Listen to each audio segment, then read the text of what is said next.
ஹல்லேலூயா. சோதரம் சோதரம் சோதரம் சோதரம். இந்த காலை வேளையிலே இந்த ஜெபத்திலே கலந்து கொண்ட அனைவருக்கும் இயேசு கிறிஸ்துவின் நாமத்தினாலே சோத்திரத்தையும் துதியும் கனமும் வாழ்த்துதலும் தெரிவித்துக் கொள்கிறேன்.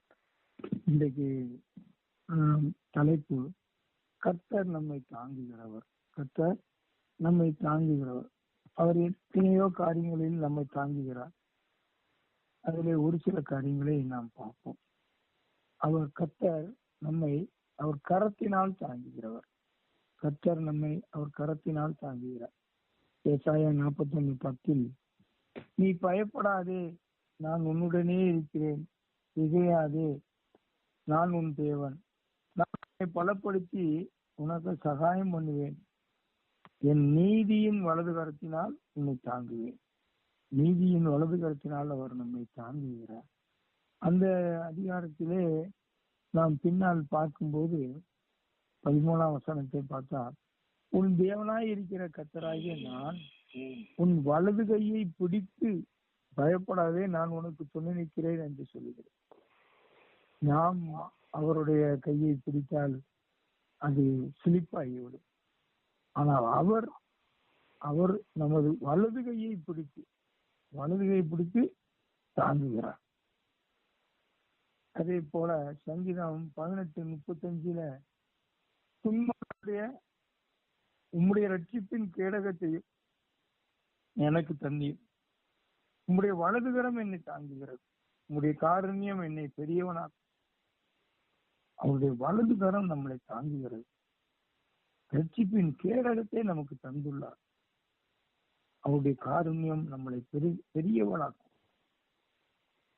சங்கீதம் 37:24 பார்த்தால், அவன் விழுந்தாலும் தள்ளுண்டு போவதில்லை, கர்த்தர் தமது கையினால் அவனை தாங்குகிறார். அவருடைய கையினால் நம்மளை தாங்குகிறார். 63:8 சங்கீதம் 63:8 என் ஆத்மா உம்மை தொடர்ந்து பற்றி கொண்டு இருக்கிறது, உமது வலதுகரம் என்னை தாங்குகிறது. அவருடைய வலதுகரம் நம்மளை தாங்க வேண்டுமானால் நம்முடைய ஆத்மா அவரை தொடர்ந்து பற்றி கொண்டிருக்க வேண்டும். சங்கீதம் 73:23 ஆனாலும் நான் எப்பொழுதும் உம்மோடு இருக்கிறேன், என் வலது கையை பிடித்து தாங்குகிறீர் என கூறப்பட்டுள்ளது. அவர் நமது வலது கையை பிடித்து தாங்கும்போது அவரோடு நாம் இருக்க வேண்டும். அவருடைய வேதத்தை தியானித்து அவருடைய காரியங்களை அவர் சித்தத்தின்படி காரியங்களை செய்ய வேண்டும். அடுத்தபடியாக கிருபையினால் கர்த்தர் நம்மளை தாங்குகிறார். கர்த்தர் அவருடைய கிருபையினால் நம்மை தாங்குகிறார். இதற்கு ஆதாரமான வசனம் சங்கீதம் 94:18. சங்கீதம் 94:18 என் கால் சறுக்குகிறது என்று நான் சொல்லும் போது சோதரம் கர்த்தாவே உமது கிருபை என்னை தாங்குகிறது. என் கால் சறுக்குகிறது என்று நான் சொல்லும் போது கர்த்தாவே உமது கிருபை என்னை தாங்குகிறது. உண்மையிலே போன மாதம் நான் 2 வீலர்ல போகும்போது ஸ்கிட்டாகி கீழே விழும்போது ஏசப்பா அப்படின்னு சொல்லும் போது என் கால் சறுக்குகிறது, நான் பேலன்ஸ் பண்ணி நிற்க முடியவில்லை என்று சொல்லும் போது அவருடைய கிருபை என்னை தாங்கி கால் முறியாமலும் தலைக்காயங்கள் படாமலும் காத்தார். கால் சறுக்குகிறது என்று நான் சொல்லும் போது கர்த்தாவே உமது கிருபை என்னை தாங்குகிறது. அவர் தாங்கினார், வலது கரத்தை பிடித்து தாங்கினார். நீதியினால் கர்த்தர் நம்மளை தாங்குகிறார். ஏசாயா 59:16 ஒருவரும் இல்லை என்று கண்டு விண்ணப்பம் பண்ணுகிறவன் இல்லை என்று ஆச்சரியப்பட்டார். ஆதலால் அவருடைய புயமே அவருக்கு ரட்சிப்பாகி அவருடைய நீதியே அவரை தாங்குகிறது. அவருடைய நீதி நம்மளை தாங்குகிறது. அடுத்தபடியாக ஆவியினால் கர்த்தர் நம்மளை தாங்குகிறார். சங்கீதம் 51:12 வாசித்தாமல் உமது இரட்சணியத்தின் சந்தோஷத்தை திரும்பவும் எனக்கு தந்து உற்சாகமான ஆவி என்னை தாங்கும்படி செய். உற்சாகமான ஆவி என்னை தாங்கும்படி செய்யும் அப்படின்னு தாவீது கேட்கும் போது அவர் இரட்சணியத்தின் சந்தோஷத்தை திரும்பவும் தந்து உற்சாகமான ஆவியை தாங்க செய்தார். அப்பொழுது பாதகருக்கு ஒரு வழிகளை உபதேசித்தேன், பாவிகள் முடத்தில் மனம் திரும்புவார்கள். உற்சாகமான ஆவி தாங்கும் போது நாம் சும்மா இருக்கக்கூடாது. பாதகருக்கு ஒரு வழிகளை உபதேசிக்கிறது, பாவிகளை முடத்தில் மனம் திரும்ப செய்கிறது, சுவிசேஷத்தை அறிவிக்கிறது. ஆவியினால் கர்த்தர் நம்மளை தாங்குகிறார். ஆவியினால் கர்த்தர் நம்மளை தாங்குகிறார். வசனத்தினால் கர்த்தர் நம்மளை தாங்குகிறார். வசனத்தினால் கர்த்தர் நம்மளை தாங்குகிறார். சங்கீதம் 1:3 அவன் நீர்க்கால்களின் ஓரமாய் நடப்பட்டு தன் காலத்தில் தன் கனியை தந்து இலையுதிராக இருக்கிற மரத்தை போல இருப்பார். அவன் செய்வதெல்லாம் வாய்க்கும் என்று வசனத்தினால் நம்ம தாங்குகிறார். எபிரேயர் 1:3 இவர் அவருடைய மகிமையின் பிரகாசமும் அவருடைய தன்மையின் சொரூபமாய் இருந்து சர்வத்தையும் தம்முடைய வல்லமை உள்ள வசனத்தினால் தாங்குகிறவராய் தம்மால் தாமே நம்முடைய பாவங்களை நீக்கும் சுத்திகரிப்பை உண்டு பண்ணி உன்னதத்தில் உள்ள மகத்துவமானவருடைய வலது பாரிசத்தில் உட்கார்.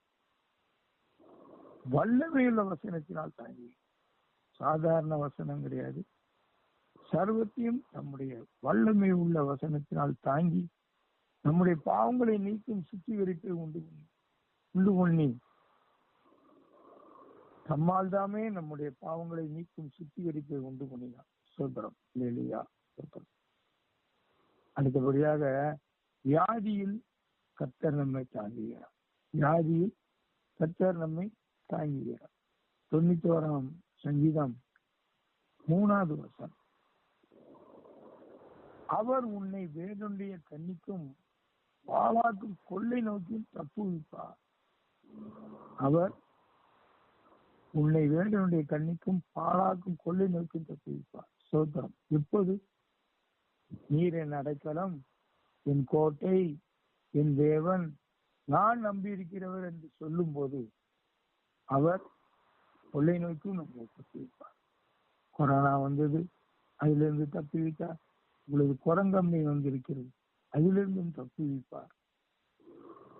அதற்கு நாம் செய்ய வேண்டியது, நீர் என் அடைக்கலம், என் கோட்டை, என் தேவன், நான் நம்பியிருக்கிறவர் என்று அவரிடம் நம்முடைய ஆத்மா ஆவி, உடல் பொருள் ஆத்மா ஆவி எல்லாவற்றையும் ஒப்படைத்து அவரை நம்பி இருக்கும் போது அவர் பாலாக்கும் கொள்ளை நோக்கும் தப்புவிப்பார். அடுத்தபடியாக விழுகையில் கர்த்தர் நம்மை தாங்குவார். சங்கீதம் 145:14 கர்த்தர் விழுகிற யாவரையும் தாங்கி மடங்கடிக்கப்பட்ட யாவரையும் தூக்கி விடுகிறார். விழுகிறது என்றால் உலகக்காரமா நம்மளுடைய உடம்பு விழுகிறது மட்டுமல்ல, ஆத்மாவிலே கெட்டு போய் விழுந்தாலும், ஆவியின்றி பலனின்றி குளிரும் அனலுமின்றி விழுந்தாலும் அவர் நம்மளை தாங்குகிறார். தாங்கி அதை மீட்கிறார், ஆவியை தருகிறார், பலத்தை தருகிறார். சோதம் இல்லையா? அப்படியா? இலக்கையில் நம்மளை தாங்குகிறார். சங்கீதம் 3:5 நான் படுத்துக்கொண்டு நித்திரை செய்தேன், நான் படுத்துக்கொண்டு நித்திரை செய்தேன், விழித்துக் கொண்டேன் என்று கூறும். எப்போது தாவீது இதை சொல்கிறான் என்றால், அவன் தன் குமாரன் அப்சலோமுக்கு தப்பி ஓடி போவேன் இந்த வசனத்தை சொல்கிறான். நான் படுத்துக்கொண்டு நித்திரை செய்தேன், விழித்துக் கொண்டேன். கர்த்தர் என்னை இழுக்கையில் நாம் கர்த்தர் நம்மளை தாங்குகிறார். சோதரம் அல்லேலூயா. சோதரம்.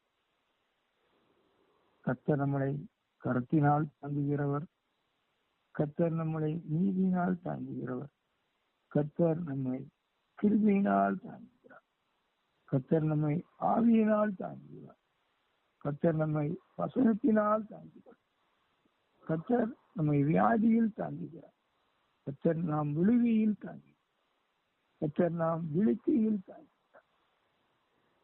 இதற்கு நாம் செய்ய வேண்டிய ஒரே ஒரு காரியம்தான்.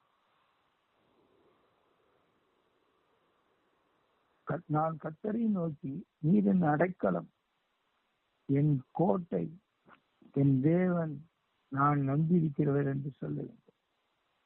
அப்பொழுது அவர் பாலாக்கும் கொள்ளை நோக்கியும் தப்பிப்பார். அவர் தமது சிறைகளாலே நம்மை மூடுவார். அவர் செட்டையிலிங்கிலே அடைக்கலம் போவோம். அவருடைய சத்தியம் நமக்கு பரிசையும் கேடகமாகும்.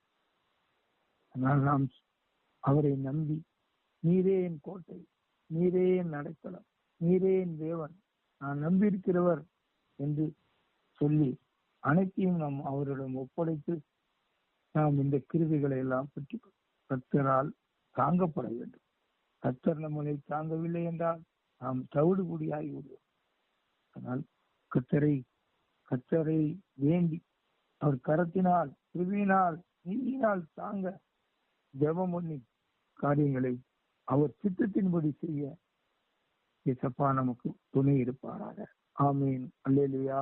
சோதரம் சோதரம் சோதரம்.